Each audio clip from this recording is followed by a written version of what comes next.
Ito po yung nahakot natin, no? From NCCC and Last for Less.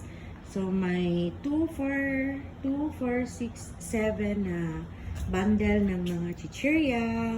Tapos, may actually na pricingan ko na yung dalawang carton. No, tapos, hindi ko lang na-picturean. So, may dalawang carton na din from NCCC. Ay, sorry. From Lats pala. Ito, from Lats, itong dalawang carton. Ito, from NCCC. And, bumili din tayo ng mga Christmas balls. Okay. Tapos, mayroon tayong mga sa loob. Yung mga cooking tools. Ayan. Ayan. Tapos, bumili din tayo ng mga plato-plato at saka mga mugs. So, may nabili tayo ng mga ganito na mga mugs. So, i-display natin yan mamaya kasi may mga naghahanap na din. Pang kapi-kapi. Ayan, maganda. Tapos, may plato din tayo. Pinggan dito sa loob. Ito siya. Yung plastic at saka yung magyak talaga. Ayan. Ayan po. So, bumili din tayo ng ang tawag nito, study lang. Kasi, nag-study yung auntie ninyo. Ayan. Ayan. So, bumili ako ng study lamp. And, bumili din ako ng money detector. Kasi, mahirap na.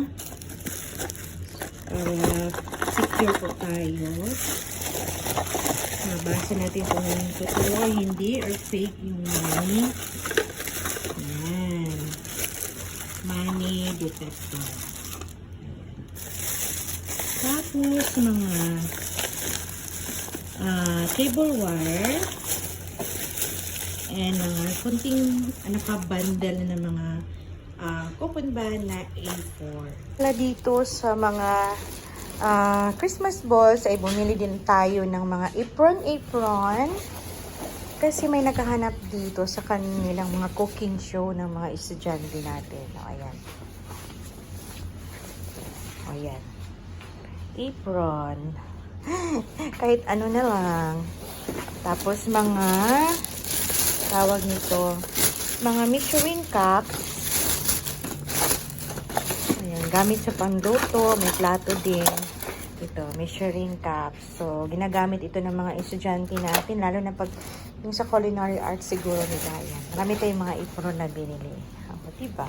So, ito, tumutal ito ng ayan, 2,486.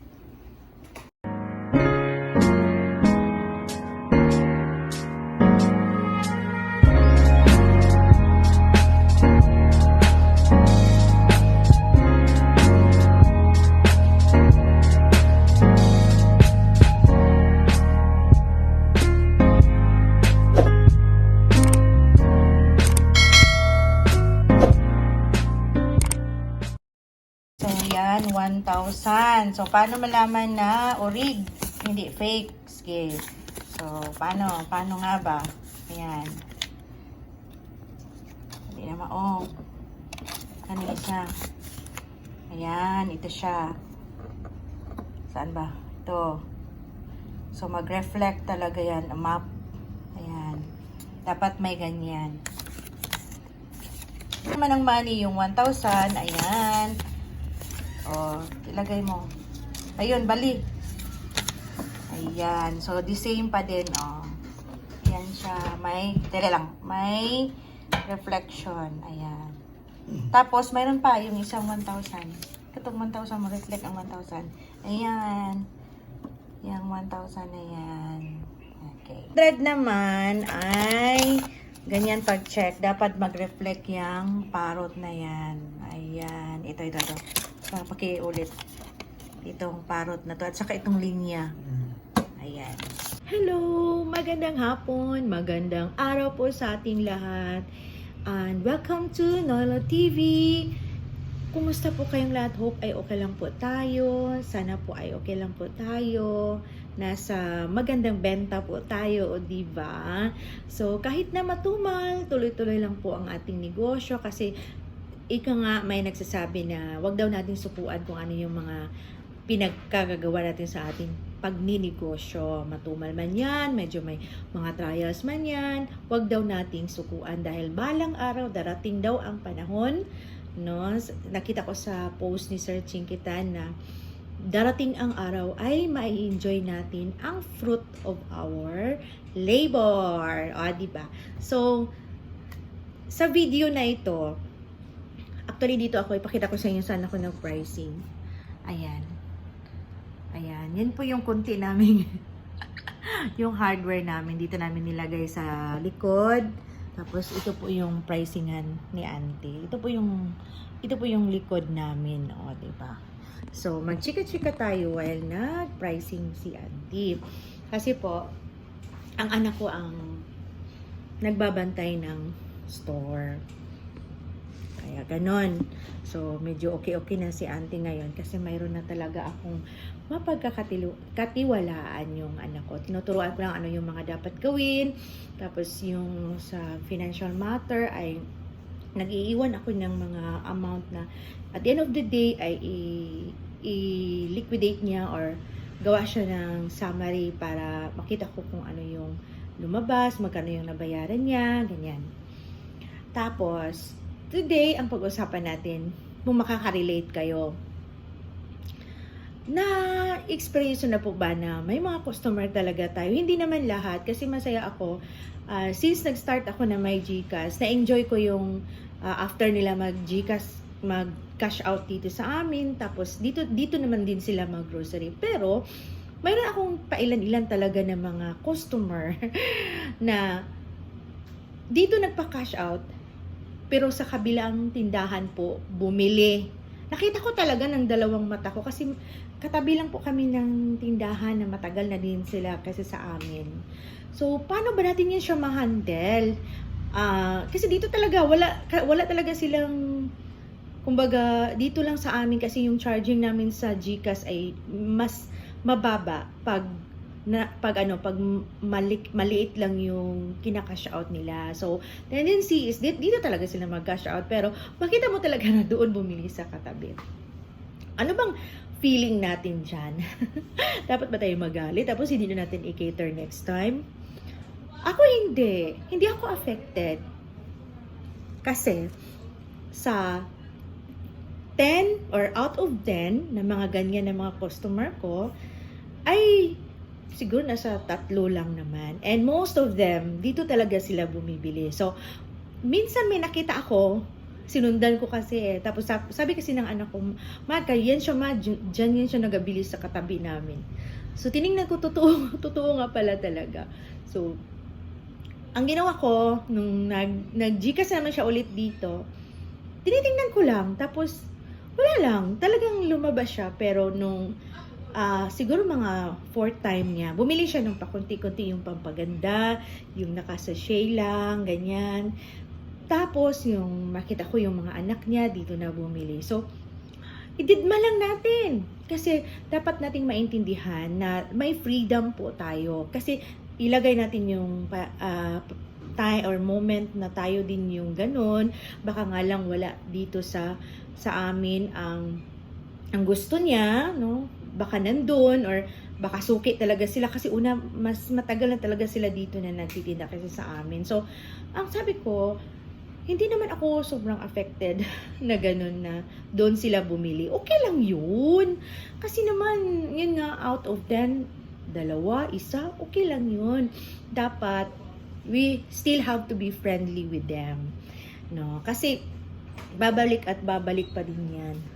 So, yun. So, dapat, na lang, intindihin na lang natin sila. And, darating ang panahon na dito na din yan bibili sa atin. And I believe so. Kasi, dito naman sa amin, ay talaga nga namang unti-unti, tapos nasanay na sila kasi dito sa amin free sila makapamili.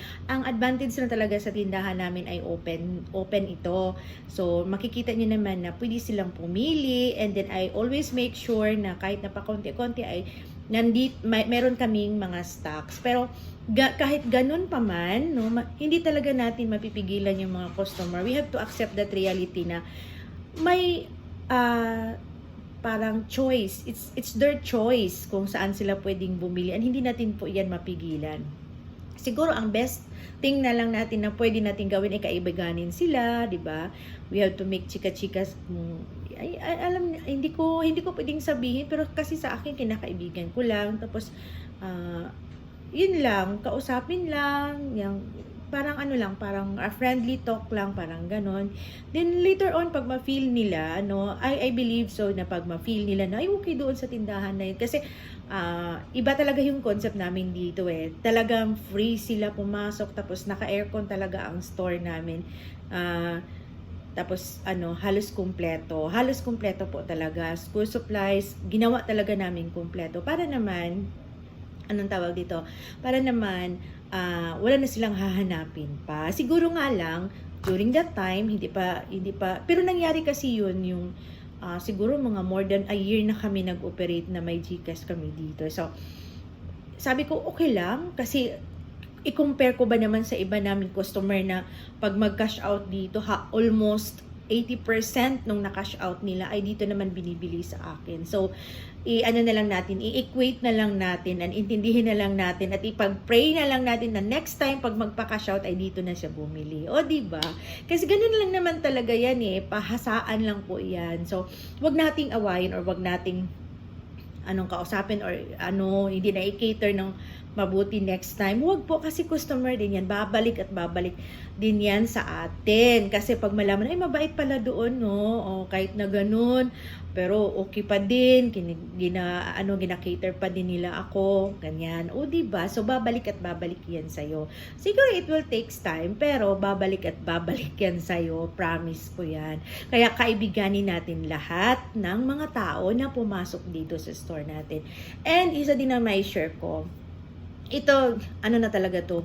Since po nag-start itong tindahan namin, ito lang may share ko sa inyo. Every morning, walang mintis, kumbaga. Part po sa aking prayer, ganito ako mag-pray. I-share ko lang. Gina-pray ko talaga kay Lord na i-bless niya yung store ko for today. And then sabi ko din kay Lord na, Lord, i-bless mo ang bawat isang taong pumasok sa tindahan ngayon, bumili man o hindi. Bless them, Lord. Yung buhay-buhay nila, bigyan mo sila ng kapayapaan, kasaganaan sa buhay.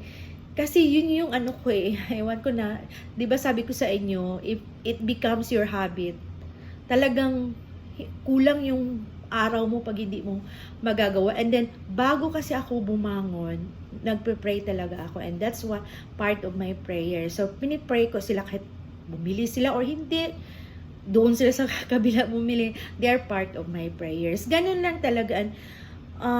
Proven and tested ko na talaga na, ewan ko ba, hindi ko din ma-assure lahat, no, pero masaya ako sa sales namin everyday.